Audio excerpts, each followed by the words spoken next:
Hvordan har I det, når I er i gang på scenen? Jamen, altså, der er mange ting at huske på faktisk. Ikke? Man gør mange ting på én gang. Altså man skal både huske en masse aftaler, man har lavet med de andre, og hvad man gør på scenen og sådan. Men så skal man også have det sjovt. Altså så skal man prøve ligesom at have det sjovt med det, fordi så er der også mange ting, der kommer sig selv. Er der noget bestemt med dette stykke, der har indflydelse på, at I gerne vil være en del af det? Altså vi har jo ikke selv valgt på den måde, at vi er en del af det. Men altså, når man så begynder at arbejde med det, så er der mange ting, hvor man finder ud af, jamen, at det er sjovt, og det er noget, der interesserer en. Og så bliver det til ens eget også, ikke? Så der er meget historien, som jeg synes er spændende, og også mange ting, hvor jeg måske kan sige, jamen det forstår jeg godt, som jeg måske også har gjort, når jeg var et ganske ungt menneske, ligesom de er. Så for eksempel, hvordan synes I om det her stykke, I har lavet nu her i dag? Jeg synes, det er spændende personligt. Altså, jeg synes, det er ret fedt at lære noget om Første Verdenskrig og hele starten på Første Verdenskrig. Men det er egentlig ikke noget, jeg vidste så meget om inden.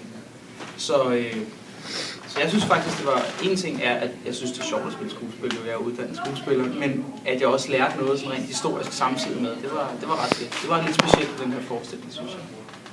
Er der en del af historien, eller nogle af personerne i historien, som du kunne genkende noget selv i? Ja, det vil jeg da sige. Altså, de her drenge, som vi portrætterer hver især, Trifko og Nedja og Gavrilo, det er...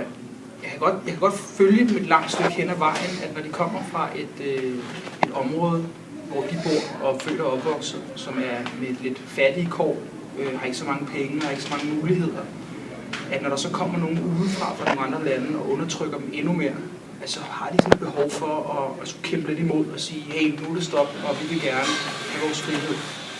Så det kan jeg godt følge dem i. Jeg ved ikke, om jeg vil handle, ligesom de gjorde, ved at gå hen og prøve at dræbe et andet menneske, men jeg forstår godt deres frustration omkring det. Det gør jeg. Så for eksempel, hvordan bliver man egentlig en god skuespiller? For eksempel?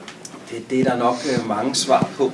Altså det er hårdt arbejde på den måde, at du kan næsten kun lære det ved at gøre det. Altså, så du bliver nødt til at prøve rigtig meget af, og det kommer til at gå rigtig skævt rigtig mange gange, før du begynder at lære det. Men altså, der er jo en masse, man kan lære, kan man sige, at spille skuespil er også et form for sprog, kan man sige. Ikke? Hvis man ved noget om, hvordan det sprog fungerer, så er der også mange ting, man kan lære sig. Men at gøre en god skuespiller, jamen man skal jo få det til at se troværdigt ud på scenen. Ikke? Man skal kunne det der, ser ud som om det er noget, der sker lige nu og her, ikke? Og som er rigtigt. Det er godt. Ved du hvad? Tak for en god interview. Selv tak. Tak. Ej, det er utroligt Og godt. mega fedt stykke, ja. Virkelig fedt, altså. Det er så meget yndige kvinder, når du var. Tak skal du have.